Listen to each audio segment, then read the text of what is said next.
guys, look at my avocado. Wow, it's avocado tree and it's growing. Growing po siya talaga. Tingnan niyo po. Ayan.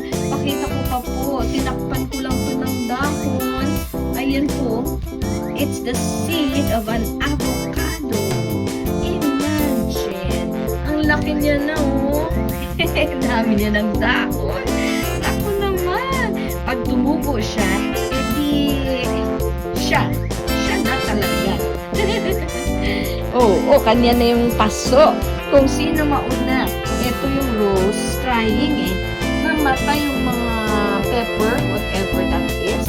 Ito, ayan. Nakapag-ani na kami dyan. Actually, nakapag-ani na kami ng sibuyas.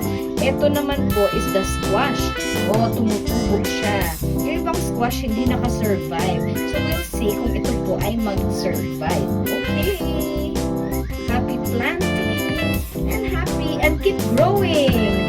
Keep growing every day of your life.